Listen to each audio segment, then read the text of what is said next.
평생을 허리 굽혀 살아온 한 아버지가 퇴직금과 저축을 합쳐 모은 3억 원을 아들의 결혼 자금으로 통장째에 건네는 순간을요. 아들은 고맙다는 말도 제대로 하지 않습니다. 당연하다는 듯 그 돈을 받아듭니다. 그리고 아버지는 다시 월세방으로 돌아갑니다. 이 장면을 본 당신은 어쩌면 분노했을지 모릅니다. 어떻게 저럴 수가 있지? 저 아들은 대체 뭘 생각하는 거야? 하지만 진짜 질문은 따로 있습니다. 왜 아버지는 그렇게 했을까요?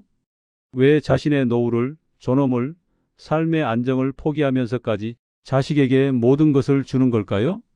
그 마음속을 들여다보면 우리는 인간 존재의 가장 깊은 곳에 숨겨진 어떤 슬픈 진실과 마주하게 됩니다. 사람들은 이것을 부모의 사랑이라고 부릅니다. 숭고하고 아름답고 무조건적인 것이라고 말합니다. 하지만 정말 그럴까요? 심리학자들은 이러한 행동의 이면을 투사적 동일시라는 개념으로 설명합니다. 부모는 자식을 자신의 연장선으로 봅니다. 자식의 성공이 곧 자신의 성공이고 자식의 행복이 곧 자신의 행복이라고 착각합니다. 그래서 자식에게 모든 것을 쏟아붓습니다. 그것이 사랑이라고 믿으면서요. 하지만 그 밑바닥에는 보상 심리가 깔려 있습니다. 내가 이만큼 해줬으니 너도 나를 사랑해 줄 거야. 내가 이만큼 희생했으니 너는 효도할 거야. 내가 이만큼 투자했으니 너는 성공해야 해. 이것은 거래입니다. 계약입니다. 조건부 사랑의 무의식적 표현입니다. 더 깊이 들어가면 그곳에는 결핍이 있습니다. 자신의 삶에서 이루지 못한 것들, 인정받지 못한 것들, 채워지지 않은 공허함이 있습니다. 그래서 자식을 통해 그것을 채우려 합니다. 자식의 성공으로 자신의 가치를 증명하려 합니다. 정신분석학자 카렌 호나이는 이것을 신경증적 필요라고 불렀습니다. 사랑받고 싶은 욕구, 인정받고 싶은 욕구, 필요한 존재가 되고 싶은 욕구가 병적으로 비대해진 상태입니다. 아버지가 3억을 주는 순간 그는 사실 이렇게 말하고 있는 겁니다. 나를 버리지 마라. 나를 필요로 해달라. 내가 쓸모 있는 존재라는 걸 증명하게 해달라. 그리고 그 뒤에는 두려움이 있습니다. 버림받을지 모른다는 두려움, 무가치해질지 모른다는 두려움, 혼자 남겨질지 모른다는 두려움입니다. 이것은 집착입니다. 사랑이라는 이름으로 포장된 존재론적 불안의 표현입니다. 그래서 아버지는 자신을 비웁니다. 자식을 채우기 위해서가 아니라 자신의 공허를 잊기 위해서입니다. 이 메커니즘을 이해하는 순간 우리는 깨닫게 됩니다. 그것은 사랑이 아니었다는 것을, 적어도 순수한 의미의 사랑은 아니었다는 것을, 그것은 자기 구원의 시도였고 불안의 마취제였으며 존재 증명의 필사적 몸부림이었습니다. 니체는 차라투스트라는 이렇게 말했다 해서 이렇게 경고했습니다. 너희는 자식을 소유하려 하지만 자식은 소유될 수 없다. 자식은 생명의 갈망이 만들어낸 또 다른 생명의 화살일 뿐이다. 니체가 보기에 부모가 자식에게 집착하는 것은 힘의 의지가 왜곡된 형태입니다. 자신의 힘으로 세상을 창조하지 못하는 자가 자식을 통해 간접적으로 세상에 영향을 미치려 합니다. 자신의 삶을 주인으로 살지 못하는 자가 자식의 삶을 조종함으로써 주인 행세를 합니다. 이것은 니체가 말한 노예 도덕의 전형입니다. 자신은 희생하고 자식은 누리게 하는 것, 그것이 미덕이라고 착각하는 것입니다. 하지만 니체는 묻습니다. 진정한 사랑은 자유를 주는 것이 아닌가? 진정한 사랑은 상대를 놓아주는 것이 아닌가? 자식에게 3억을 주면서 아버지는 자식을 자유롭게 해주었을까요? 아닙니다. 오히려 무거운 빚을 지운 것입니다. 보이지 않는 족쇄를 채운 것입니다. 이만큼 받았으니 효도해야 한다는 도덕적 의무의 굴레를 씌운 것입니다. 한편 마르쿠스 아우렐리우스는 명상록에서 전혀 다른 길을 제시합니다.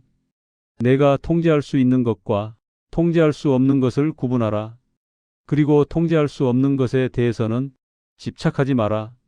스토아 철학의 핵심입니다.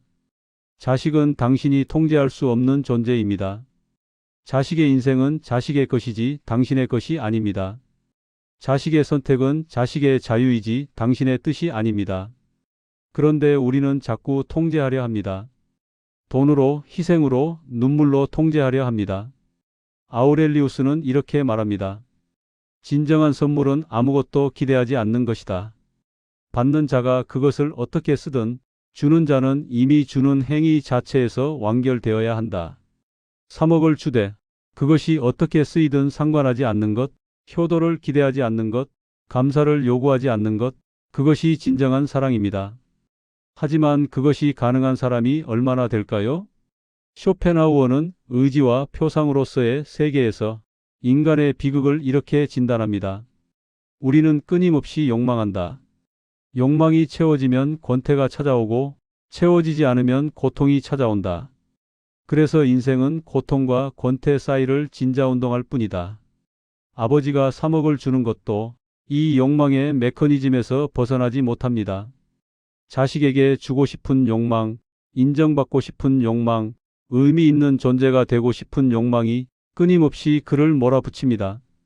그래서 쇼펜하우어는 말합니다. 욕망의 사슬을 끊어야 한다. 집착을 내려놓아야 한다. 의지를 부정해야 한다. 그것만이 고통에서 벗어나는 길이라고. 아버지가 진정으로 자유로워지려면 자식을 향한 집착을 내려놓아야 합니다. 자식의 행복이 곧 자신의 행복이라는 착각을, 자식의 성공이 곧 자신의 가치라는 망상을, 자식이 자신을 필요로 해야 한다는 강박을 모두 내려놓아야 합니다. 그래야 비로소 진정한 의미에서 자식을 사랑할 수 있습니다. 조건 없이, 기대 없이, 집착 없이 사랑할 수 있습니다. 그렇다면 어떻게 해야 할까요? 자식을 향한 집착을 내려놓되 냉정한 무관심으로 빠지지 않으려면 어떻게 해야 할까요? 당신은 누군가의 부모이기 전에 한 명의 독립된 인간입니다. 당신에게도 꿈이 있었습니다. 당신에게도 하고 싶은 일이 있었습니다. 당신에게도 살아야 할 이유가 있습니다. 자식을 위해 모든 것을 포기하는 순간 당신은 자신을 배신하는 것입니다. 자신의 삶을 살지 못하는 사람이 어떻게 자식에게 삶의 모범을 보일 수 있겠습니까? 당신이 먼저 행복해야 합니다. 당신이 먼저 충만해야 합니다. 당신이 먼저 자유로워야 합니다. 그래야 자식도 자유로워질 수 있습니다. 당신이 자식에게 준 것은 거래가 아닙니다. 사랑은 투자가 아닙니다. 사랑은 계약이 아닙니다. 주었으면 됐습니다. 그것으로 충분합니다. 자식이 어떻게 반응하든 그것은 자식의 몫입니다. 효도를 기대하지 마십시오. 감사를 요구하지 마십시오. 보답을 바라지 마십시오. 당신이 준 것은 이미 완결된 행위입니다. 그 이상도 그 이하도 아닙니다. 사랑한다는 이유로 당신의 모든 것을 줄 필요는 없습니다. 당신에게도 지켜야 할 선이 있습니다. 당신에게도 보호해야 할 영역이 있습니다. 노후 자금은 당신의 것입니다. 당신의 안정은 당신이 지켜야 할 권리입니다. 자식을 돕되 자신을 파괴하지 마십시오. 자식을 사랑하되 자신을 저버리지 마십시오. 건강한 사랑은 경계가 있습니다. 건강한 관계는 거리가 있습니다. 자식은 당신의 소유물이 아닙니다. 자식은 당신의 연장선이 아닙니다. 자식은 자식의 인생을 살아야 합니다. 자식은 자식의 선택을 해야 합니다. 자식은 자식의 실수를 통해 배워야 합니다. 당신이 모든 것을 해결해 주는 순간 자식은 성장을 멈춥니다. 당신이 모든 것을 책임져 주는 순간 자식은 무기력해집니다. 진정한 사랑은 자식이 스스로 설 수 있도록 돕는 것입니다. 자식이 넘어질 때 일으켜 세우는 것이 아니라 스스로 일어서는 법을 가르치는 것입니다. 미래를 걱정하지 마십시오. 자식이 나를 버리면 어쩌지? 늙어서 외로우면 어쩌지? 이런 두려움이 당신을 집착하게 만듭니다. 하지만 미래는 아직 오지 않았습니다. 미래는 당신이 만들어가는 것입니다. 지금 이 순간 당신은 무엇을 하고 있습니까? 지금 이 순간 당신은 누구와 함께 있습니까? 지금 이 순간 당신은 무엇을 느끼고 있습니까? 과거의 희생에 집착하지 마십시오. 미래의 보답을 기대하지 마십시오. 지금 여기 이 순간을 사십시오. 그것이 자유입니다. 그것이 해방입니다. 평생 모은 3억을 아들에게 준 아버지. 그의 마음 속에는 사랑도 있었고 집착도 있었습니다. 희생도 있었고 두려움도 있었습니다. 숭고함도 있었고 연약함도 있었습니다. 우리는 그를 판단할 수 없습니다. 우리는 그를 비난할 수 없습니다. 다만 우리는 물을 수 있을 뿐입니다. 당신은 그 3억을 주면서 진정으로 자유로웠습니까? 진정으로 평화로웠습니까? 만약 그렇지 않다면 그것은 사랑이 아니었습니다. 진정한 사랑은 자유롭게 합니다. 주는 사람도 받는 사람도 모두 자유롭게 합니다. 진정한 사랑은 가볍습니다. 무게를 지우지 않습니다. 빚을 남기지 않습니다. 당신이 누군가를 사랑한다면 그를 놓아 주십시오. 당신의 기대를 놓아 주십시오.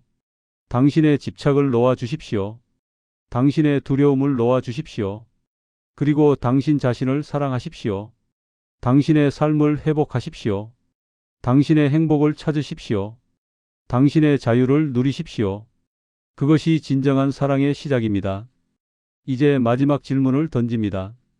당신은 누군가에게 보이지 않는 빚을 지우고 있지는 않습니까?